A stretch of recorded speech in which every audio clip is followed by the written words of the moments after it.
And welcome to the Dean's Report Live, also known as the Dean Obeidallah Show. And joining us now is someone you know, you love. She's a lawyer. She hosted a show for years on MSNBC, which I was on. And now she's one of the stars of independent media with her show Midas Touch and wildly popular Substack publication, which I subscribe to. Katie Phang, good to see you, Katie. I'm hearing the drum roll like while you were saying all of that. That's it. No, you should have your own theme music. Katie Phang should have her theme music. Walk out, My walk, walk. yeah, my walk-on music. Like I gotta figure out, like if I was playing baseball, I gotta have a good walk-on song. Why not? I mean, come on. It's all about. So let's talk for a second. We're going to talk about the latest news on legal issues because you actually were involved with Democracy Defenders in a big case in New Hampshire. But first of all, I mean, you worked for years in corporate media. I still put my toe in corporate media from what I do. I But see. I watch you when you're on. I know. so no, but it's different. It's not my show, and I come on and say whatever I want, and they know that, and that's why they book me.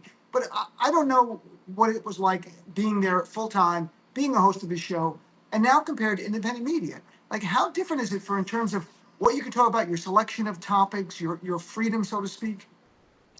Yeah, well, I mean, I like to jokingly say I am unleashed now, although it kind of suggests that I was, muzzled in some way when I was at MSNBC. I wasn't muzzled, although I think there were a few kind of artificial baked in restrictions. One, I only had my show at the end. They had reduced me to 1 day a week for 1 hour, which was a fallacy too, because it's not 1 hour, right? With commercials as a live show, it's only 40 something minutes of live TV. Right. So in that limited amount of time, Dean, I had to be very judicious about what I covered. There was some pressure to make sure that it was kind of newsy in terms of what was being talked about. But I can say proudly I had editorial control, right, about what I covered and the guests I had on. But in the limited amount of time, and there's so many things that need to be tackled, and there's so much out there, especially from my perspective, which was trying to also elevate AANHPI voices as an Asian American. I also thought that was really important to lift the visibility of people in that community. And so sometimes I felt like I was having to steal from Peter to feed Paul when it was, what can I cover? How much time do I allot it? And now in independent media, as you know, I can hang out with you on Substack for 20 something minutes, which we never could do on Right. MSNBC. I can bring on any guests that I want, big or small. I can cover anything I want, which I am leaning towards covering a little bit more international news than perhaps you would ever get in terms of Wow. regular consumption on MSNBC or CNN or other type of outlets. And with Substack, I'm not the strongest writer, but I'm a writer, so I can write. As you know, you do the same. And so it's a great, cool place to be able to kind of build the muscle memory to be able to kind of do different things. But more importantly, I can speak even more bluntly. I can drop some profanity here or there, I've but seen it's that. not performative. You've seen Right. that, you've heard it, my poor mother. But it's not performative. It's the emphasis on the things that make me angry or that are making me concerned or worried about where our country is heading and what is happening. And I know that I'm not in the minority when I say these things. And so it's nice to just let it all out, I guess. It's very cathartic, I guess. It is, and also though I think it's needed now more than ever in the time of Trump because we see corporate media right now. Some of them bending a knee by paying money to Trump, which also I think will impact their content ultimately because they don't want to piss off the guy they just gave $15 million to, or it's going to approve their merger with Skydance and Paramount. But also even the framing sometimes I think there's a pressure on corporate media journalists who are good people, but some of them to frame it in this kind of both sides point of view or even a center right point of view. And it's a disservice when the stakes are as high as they are, when our freedoms and our Constitution and our way of life is literally on the line. And I'm not exaggerating. That's what I feel right now. So I think it's more important than ever that we have the freedom to speak the way that we're going to. So I had this really cool conversation with Brian Karam yesterday where he and I were talking about journalism. And it's funny because there used to be a time, and you know this, Dean, where the facts were agreed upon and then you could have a different opinion. Right. The disservice that is just amplified when you try to do the both sidesism or the whataboutism that you hear often on legacy media, it's a disservice because we're not agreeing on the facts. They have ironically become the party of fake news and alternative facts. They loved to accuse us of doing that, but the fundamental reality is that's where the Republicans are, and this administration has always been through the Trump 1.0 and now the Trump 2.0 regime.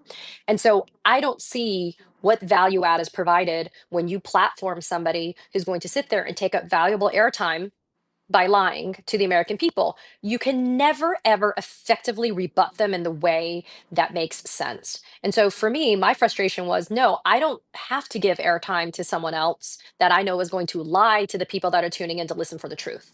Why would I want that? I don't want that for ratings. I don't Right. really think it helps. In fact, I think it provides, again, an amplification of a lie. And I don't ever want to be responsible for that. I don't want anybody to ever look at me and be like, well, you gave that person that time, Katie. And so I invite people, for example, Alina Hava has always been invited to spend time with me, but she, of course, would never come and spend time with me. Sure. And I know for a fact that Trump World said that my show and Nicole Wallace's show were persona non grata. Nobody was ever allowed to go on our shows because they knew that we would be prepared to be able to cross examine them effectively. And so I just think at this point, we all know that they're full of shit. Pardon me. That's And fine. it doesn't make sense to spend time wasting people's valuable time in an attention economy. It doesn't make sense to waste people's valuable time with that. And look, to me, what you're getting at, there's a famous line that everybody knows Edward R. Murrow, very famous journalist. There's a whole Broadway play, Good Night and Good Luck. He's famously said there are not two sides to every issue. And what we have with the Trump world literally is fabricating a second side. Like it's not even in good faith. They literally fabricate. And that's why for CNN, I watch CNN and it's so slid from where it once was. And I used to write for CNN, an opinion writer. I would go on CNN. Now it's so much political theater in the evening where you're going to have like Scott Jennings, for example, debate something. At the end of the segment, you don't know the facts. You don't know what's true or not anymore. And you're not doing anybody a service by doing that. So I think I agree with the model of having people go deeper on an issue, people learn more. Hopefully I can tell a joke here and there and entertain them as well. But that's the whole goal, right? To make you smarter and entertain you is my dream, and not to make you dumber or just angry for the sake of being angry. And that's what you see on Fox. So let's shift gears, though. I want to talk about the case that the Democracy Defenders, Norm Eisen, I've chatted with Norm a bunch of times, were involved in New Hampshire. And it's a Republican appointed judge by George W. Bush. And it's one of the first cases now after the Supreme Court said no more nationwide injunctions, but you could do a class action. And this judge was very creative and split the birthright citizenship case. That's Trump's attempt to rewrite the 14th Amendment sitting at his desk, which is stunning. So tell us a little bit about the case, Kate, especially since you worked on it.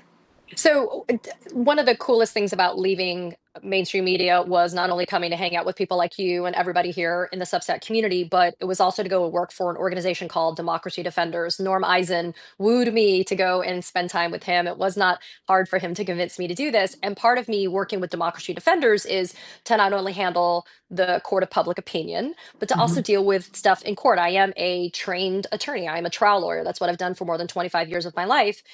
And I did not personally handle litigation in New Hampshire, but Democracy Defenders, through Tiana Mays, our litigation director, as well as the ACLU and LULAC and others, were the counsel representing this group of plaintiffs in Concord in New Hampshire that secured this win of a class certification on a birthright citizenship case, as well as a temporary preliminary nationwide injunction. And it was so important, Dean, because the Supreme Court made a lot of people feel like it was a fait accompli that Trump's executive order, which is unconstitutional against the 14th Amendment, was going to kick into gear within 30 days from June 26th or June 27th. But this judge was really smart.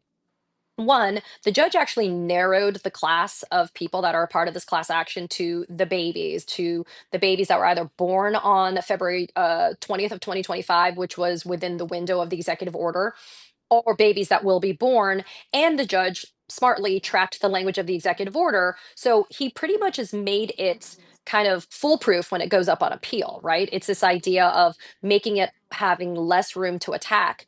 The nationwide injunction part is the coolest part because the government themselves argued to the Supreme Court that nationwide class actions are the way to go, and you can get a nationwide injunction in a class action. So I'm curious to see how disingenuous the government's going to be when they try to argue against this on an appeal or otherwise, because they're going to try to fast track it again to the Supreme Court. But the Supreme Court itself said in its majority, hey, class actions and you can get nationwide injunctions in limited situations. So I'm really proud because, Dean, it is a time that is difficult for us to keep the faith. And Yeah. sometimes people get mad at us, Dean, you and I included, when we say keep the faith, because people get frustrated, understandably. And so when you see the process work and when you see the battle in the court of law happen, then you feel better about people that are trying to, hold the line. These federal judges are telling the executive, screw off. I have just as much power as you as a co equal branch of government, and I'm going to do what my job requires me to do. And that has to make people feel better about where this is all going.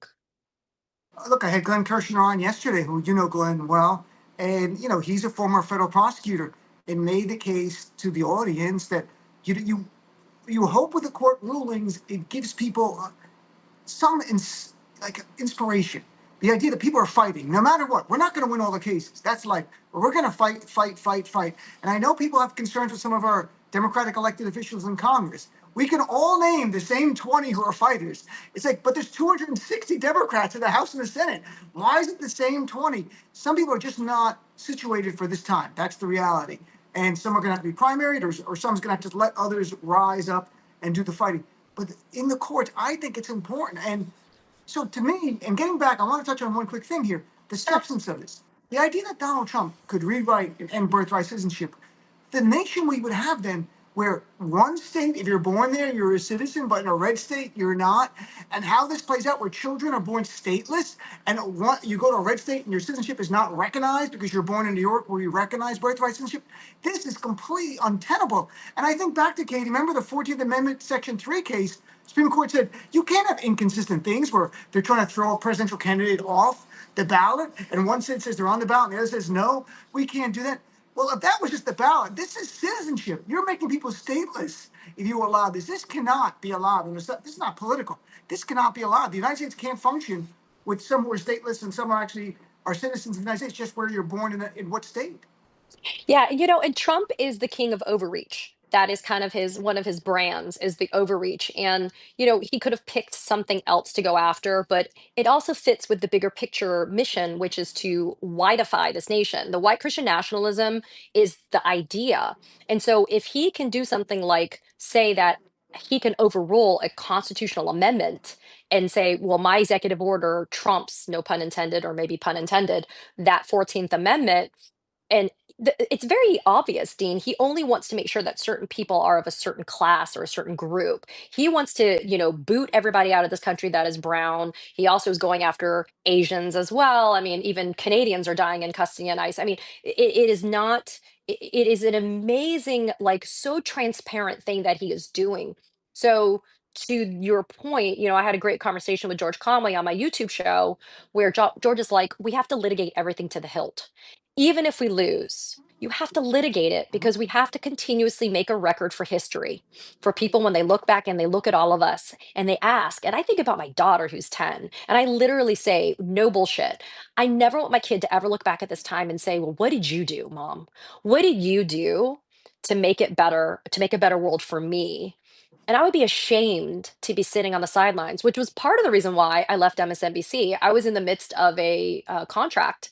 And when my show got canceled, I was still getting paid, Dean, and I could have stayed at MSNBC and filled in host here and legal stuff here or there. But for me, I felt like it was so much more important to be in the fight. And even though it created financial insecurity for me and it created a total uncertainty for where I'm heading in my life, it just made sense to join the fight in a way where I could be vocal and out there, and in the streets and being a part of this because history will not look kindly on Republicans. History will never. I mean, look how we look at the Nazis, right? And look how much we celebrate the French Resistance. I'm a big fan now of the French Resistance and learning about the history of them because they were the ones that were the people that banded together to fight fascism across the world and specifically in Europe, really. And so I'm looking at that and I'm like, you know what? We have to make sure that we raise our voices and that we're heard at this moment. Yeah, it's interesting what you just said about your children and feeling the sense of responsibility. Ellie Mistal, who you know as well, and is my buddy for a long Yes. time, Love we him. talked like a few weeks ago, and he said, I'm going to fight every day because I want my children and grandchildren to know that in this time when Mm. we're faced with fascism, that their dad or their grandpa didn't sit on the sidelines, didn't sit it out, but stood up and took the fight to the fascists. That's what we do. When it comes to fascism, history tells us you have two options: it's submit or fight. everyone watching, everyone listening, we've picked fight. You wouldn't be here if you didn't pick fight. Some have picked submit. Some of them are corporate people. That's the reality. That's their choice. History will define them any way they want, but it's up to us to keep fighting. So, congratulations on that case. Obviously, it's going to go on appeal. We're going to see how it plays out. Another thing I wanted to touch on is that you live in Florida, where Alligator Alcatraz is, Oh, which is, and you call it a concentration camp. And by the way, I just had an expert on my show, Andrea Pitzker, who wrote a book on concentration camps, and Alligator Alcatraz is truly a concentration camp in like that there's no it meets judicial all of review. the exactly. It meets all of the definitions of a concentration camp, which is outrageous, It right? is. So tell us what, I mean, you had a lawyer on who's bringing a lawsuit, not on those grounds, but on environmental grounds. And also, what's your reaction? You're living in a state where we just learned the last 2 days that the people there said they were not able to bathe for 4 days. The lights are on full blast all the time. So there's no sleeping, which is a form of psychological torture. They had food that had bugs in it. They didn't shower for days and they're in the Everglades. This is like reading about another country, but it's happening in the United States, in Florida, on soil that you share right there. So what's your reaction to that? And then you can tell us about the lawsuit, please. So what's outrageous is Alligator Alcatraz or Alligator Auschwitz. It is literally not even 45 minutes away from where I live in Miami. Because Miami as a peninsula is actually pretty narrow, right? And so this is smack dab in the middle of the Everglades. But the original airstrip was supposed to be used decades ago, but because of the environmental impact, they didn't use the airstrip. It's been used like a little bit here or there, but they really haven't because it's smack dab in the middle of the Big Cypress National Preserve.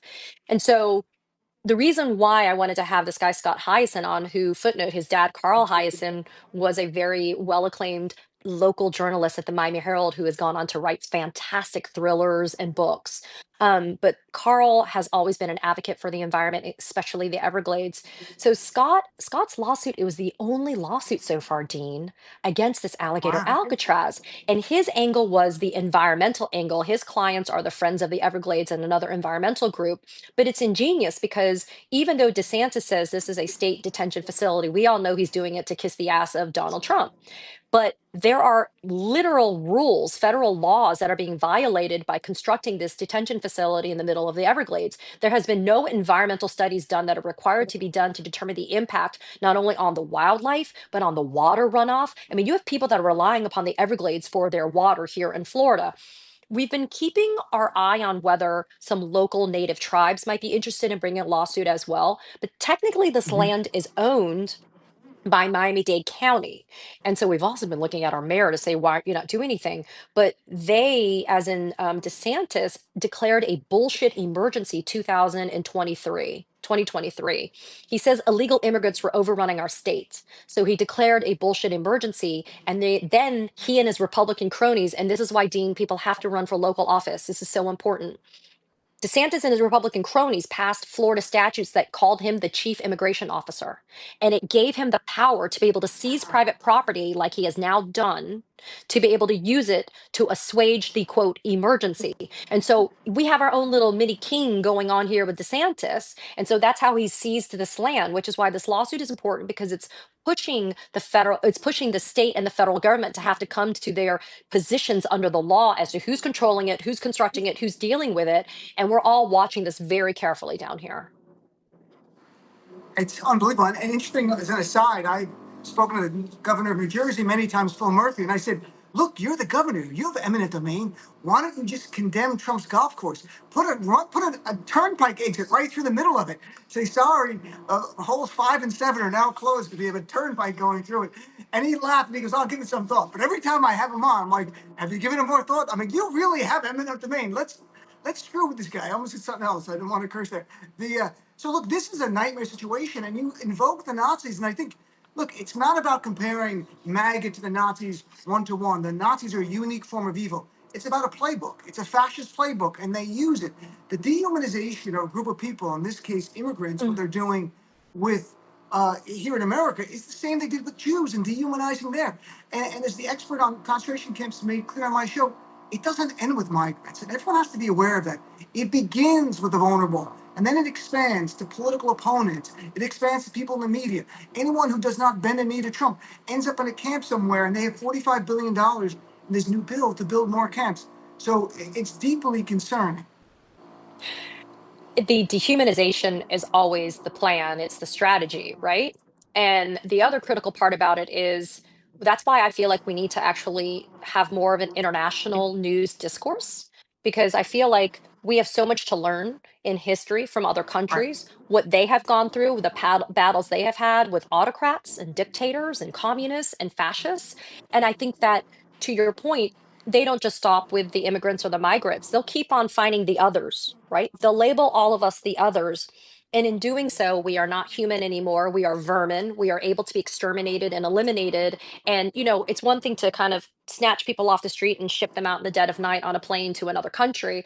But now they're taking people and moving them so quickly, you can't even find them anymore, Dean. So, like, they're Yep. taking people off the streets and they're moving them from Louisiana to Texas to Florida to wherever. And that's why Alligator Auschwitz is so important. By having the airstrip there, the Florida Attorney General, James Upmeyer, such an asshole, he has said that it's now easier to give the quote process that they're supposed to get, which is a nod towards an understanding that yes, we are all entitled to due process regardless of our citizenship status. So he says, bring them in. Now they're going to use National Guard officers as immigration judges, which is wild. And then they have I their know. process, and then you can put them on a plane and get them out like this. So it's the speed. I just did a video on this my YouTube channel yesterday. It's the speed by which they want to be able to give process. So it's like, yeah, we know we owe them process, but we'll give you your process. And so they're basically playing lip service to the idea of due process. And I watched that video on Midas Touch. It was very good.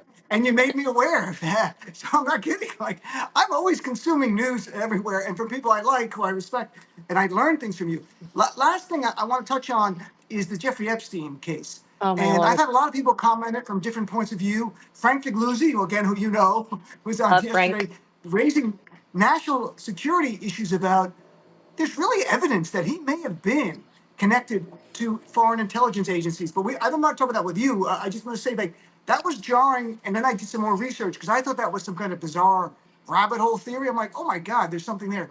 But what is your take on Donald Trump is pissing off his base in real time? They literally were on Fox News last night and Newsmax, both. They weren't calling Donald Trump the devil like they call Democrats, but they were so disappointed. They're so upset. He should be released, and it's not going away. This is telling us whatever is in that file, even though it's going to piss off his base, he's got to keep it under wraps. He's stonewalling. There's thousands of pages of documents, and they're giving us zero. So look, there's no wrong answer in your heart. What do you think it could be? They need to release the entirety of the files. I want to remind people there's been civil litigation, multiple suits. There's been grand juries that have been impaneled for this on a state and a federal level. I also want to remind people that there's a woman named Ghislaine Maxwell who was indicted after Jeffrey Epstein mysteriously died, and she's sitting in a federal prison right now. She's never opened her mouth once. Her motivations for not opening her mouth, I don't think are noble. I think they're self-preservation. But I don't understand. I went back to her indictment, Dean, when all of this Epstein file thing happened. And by the way, of course, there's a part of me that loves the fact that these people are melting down and that it's creating a big wedge in MAGA land. But I went back to the Ghislaine Maxwell indictment. And the last iteration of the indictment made it clear that she was charged with 8 counts of violation of federal statutes, a couple of which were for trafficking of those young minors, those young girls, in conspiracy with Jeffrey Epstein, quote, and others, end quote. You can't traffic somebody into the ether. You have to traffic that Right? person to someone else, to a John, as they call them in prostitution terms, right? So, how is it possible that they have all of this information and mysteriously we don't have a client list? I honestly think they're playing fast and loose and cute. I think they don't have a piece of paper that has a title client list on it, Dean. Right. I think that they're saying, oh, there's no client list. But the stupid part about all of this is how dumb does MAGA have to be to eat and just shovel into their mouths the lies that are told by Cash Patel and Dan Bingo Boingo Bongino and freaking Pam Bondi about this for a long time, for years. And then when they come out, they say, there's no new information. Oh, by the way, that timestamp jump is really, something that happens all the time. I think they've destroyed evidence, Dean. Like, I sincerely believe Oh, if you see manipulated, timestamps on videos, and now you're saying you're not going to put the stuff out, as a former prosecutor, what do I have to lose if there's nothing new? If it's all out there for consumption, then you should just release it in its official form. And what were in the binders that Pam Bondi gave all those far right MAGA influencers a few months ago when they came to the White House and she hand delivered them these right. binders that were the Epstein file part one? let's see those then too. Like, I just feel like if you don't have something to hide, then you err on the side of transparency. And it just makes me wonder why they're hiding so much unless it obviously implicates people that they don't want to have implicated. And let me say for the record, finally, Dean, if it involves Democrats, expose them too. This is not one of these things that is Sure. a partisan issue whatsoever. Whoever is involved needs to be exposed, period, end of story. And that's how you achieve true justice, where nobody else can say that it is, being partisan or that it's being politicized. We know Donald Trump's in the fire. I'm not saying it says that he was procured children to have sex with, but Donald Trump and Jeffrey Epstein were public reporting friends from the 1980s Well, they to were buddies. 2004.